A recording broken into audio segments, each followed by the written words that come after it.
आजच्या व्हिडिओमध्ये आपण अशी महत्त्वाची चर्चा करणार आहोत. एकनाथ शिंदे मध्यरात्री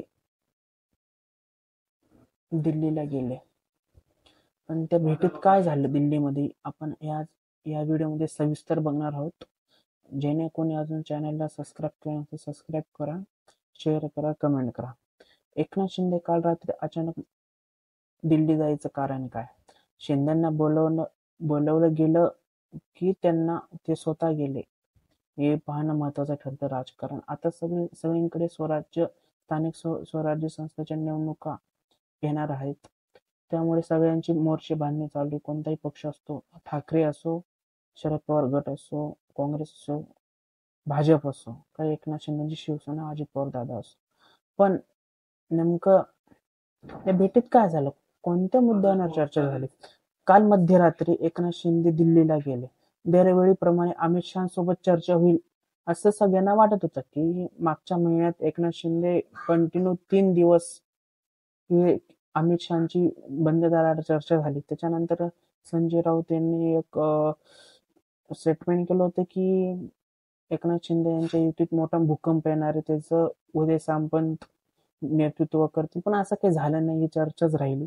पण ह्या भेटीत नेमकं काहीतरी वेगळं झालंय, कारण अमित शहाची भेट नाही घेता डायरेक्ट नरेंद्र मोदी यांची भेट घेणं हे थोडंफार असं क्ल्यू देण्यासारखं आहे राजकारणात. यावेळी पंतप्रधान मोदींना भेटले, मोदी सोबत त्यांची चर्चा झाली. या चर्चेनंतर आपण विकास कामाबाबत बोललो असं एकनाथ शिंदेने माध्यमांसमोर सांगितलं. पण मध्यंतरीच्या काळात एकनाथ शिंदे यांच्या दिल्ली वाऱ्या वाढल्या होत्या, पण या भेटी प्रामुख्याने अमित शहासोबत होत्या. पण यावेळी भेट वेगळी होती, कारण नरेंद्र मोदींसोबत डायरेक्ट भेटणं ही काहीतरी गोष्टी असतील डायरेक्ट, म्हणून नरेंद्र मोदींना भेटलेत ना. एकतर यावेळी चर्चा थेट मोदींसोबत झाली. राज्यात दंगेकर आणि मोहोळ यांचा ट्रॅप लावलेला आहे. हा ट्रॅप असे म्हटलं गेलं की हा ट्रॅप एकनाथ शिंदे यांनीच लावलाय, कारण रवींद्र दंगेकर हे पहिलेच अडचणीत आहे. हे पुण्याचे, हे दोघं आहे पुण्याचे, मोहोळकर आणि दंगेकर. पण आणि दंगेकर हे एकनाथ शिंदे शिवसेनेचे आमदार राहिलेले आहेत, आणि हे केंद्रीय राज्यमंत्री मोहोळ म्हणजे अमित शहा जे सहकार खाते त्यांच्या सोबत त्यांचं मंत्रीपद आहे. कारण एकनाथ शिंदे दंगेकर यांना बळ देतात असं काही दबक्या आवाजात चर्चाही झाल्या. पण असं असू शकतं, कारण दंगेकरांच्या पाठीमागे काहीतरी मोठा पाठिंबा आहे, त्यामुळे डायरेक्ट केंद्रीय राज्यमंत्री सोबत लढणं हे थोडंफार दंगेकरांना जड जाऊ शकतं राजकारणात. कारण असं दंगेकर डायरेक्ट बोलू शकत नाही की एकनाथ शिंदे यांनी भेट झाल्यानंतर रात्री सगळ्यांसोबत पत्रकारांसोबत बोलले की मी त्यांना समन्स दिलेला आहे. पण दुसऱ्या आज सकाळी परत त्यांनी कॉन्फरन्स घेतली दंगेकरांनी. ते बोलले माझ्या व्यक्तिशी ठामे, याच्यात कोणताही पक्षाचा दबाव नाही का मला कोणी सांगितले नाही, स्टेटमेंट करा. मी भाजपच्या विरोधी बोलत नाही, जैन धर्मासोबत घडले त्याविषयी मी बोलतोय. पण एकनाथ शिंदे हे पाठबळ देत आहे असंही म्हणण्यात आलंय. पण बघूया. राजउद्धव यांची युती आकारमानाला आलीये. स्थानिक स्वराज्य संस्था ठाण्यात पुण्यात स्वबळावर लढू असे संकेत फडणवीसांनी दिले. कॉन्फरन्समध्ये फडणवीस बोललेले नाहीयेत, आणि ते फडणवीस हे ऑफ कॉन्फरन्समध्ये बोलले होते की बीएमसी म्हणजे मुंबई महानगरपालिका एकनाथ शिंदे आणि भाजप सोबत लढेल. पण एकनाथ शिंदे हे प्रत्येक जागी महायुती म्हणून लढणार नाहीत, कारण असं स्टेटमेंटही काही माध्यमांमध्ये चर्चेत आलं होतं. पण असं खरंच होऊ शकतं का? कारण एकनाथ शिंदेना ठाणे जरी सोडले भाजपने, तरी कल्याण डोंबिवली महानगरपालिका आहे, नवी मुंबई महानगरपालिका आहे, अशा जे महानगरपालिका आहे तिथे शिवसेनेला भाजपची गरज पडणार आहे. कारण महायुतीत लढणं हे शिवसेनेला माहिती आहे आपल्याला की महत्वाचं आहे. कारण एकनाथ शिंदे यांचं पाठबळ ठाण्यात आहे. एकनाथ शिंदे यांचं पाठबळ मेन म्हणजे ठाण्यात आहे. आणि कल्याण डोंबिवलीमध्ये कसं आहे मित्रांनो की अर्ध जे मत आहे हे भाजपचं हिंदुत्वाकडे, आणि अर्ध जे मत आहे शिवसेनेकडे, कारण ती शिवसेना ठाकरे गटाची होती मागच्या स्थानिक स्वराज्य संस्थेमध्ये. यावेळेस शिवसेनेचे दोन पार्ट झाले, एक उद्धव ठाकरे पार्ट आहे, एकनाथ शिंदे पार्ट. त्यामुळे एकनाथ शिंदेना मदत होण्यासाठी भाजपची गरज आहे. पण एक फडणवीसांनी हे स्टेटमेंट केल्यामुळे बराचसा फरक हा एकनाथ शिंदेनाच पडणार आहे.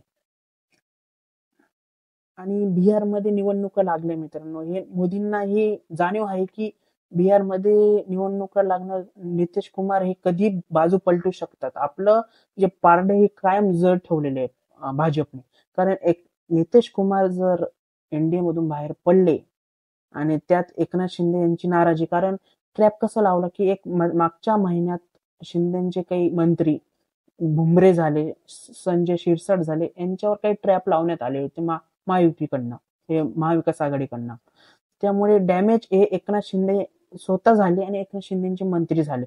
त्याच्यानंतर नाशिक जिल्हा पालकमंत्री पद हे आलं होतं की भुसेंना मिळणार, पण तिथे वर्चस्व म्हणजे कुंभमेळ्याचं नियोजन हे गिरीश महाजन यांनीच घेतले, पण दादा भुसेंना हे मंत्रीपद मिळणार हेही अजून निश्चित नाहीये. त्यामुळे डॅमेज तर एकनाथ शिंदे आणि एकनाथ शिंदेची शिवसेनाच होते.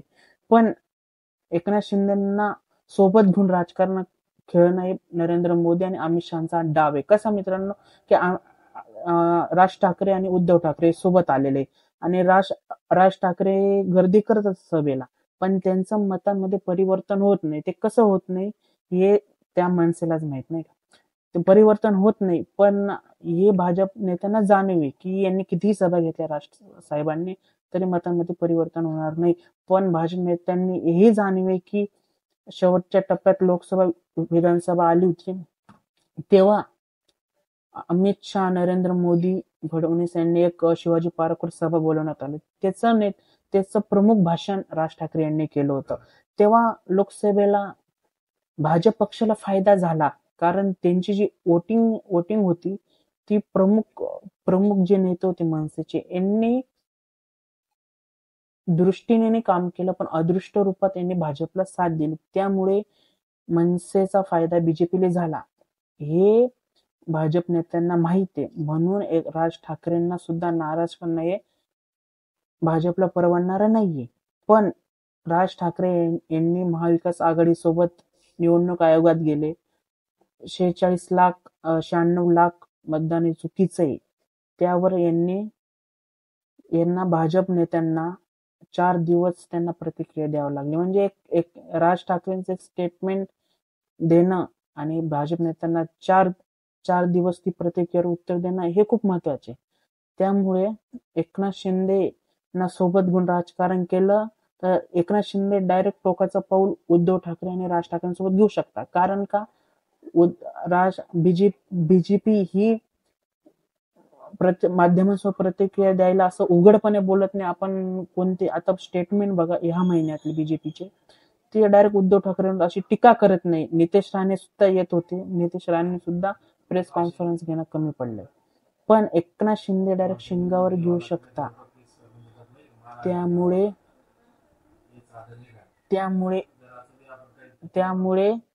एकनाथ शिंदेना यांची जाणीव आहे.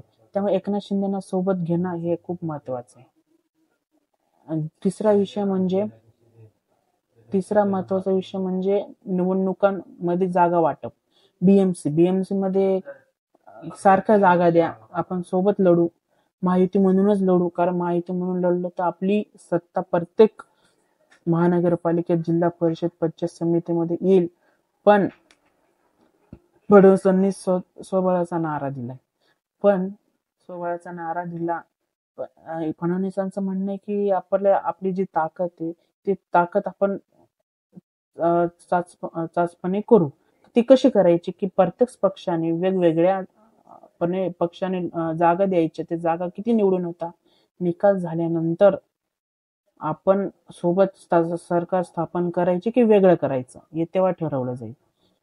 त्यामुळे पुढच्या राजकारण कसं की एकनाथ शिंदे आता आक्रमक होणार हे सगळ्यांना माहिती.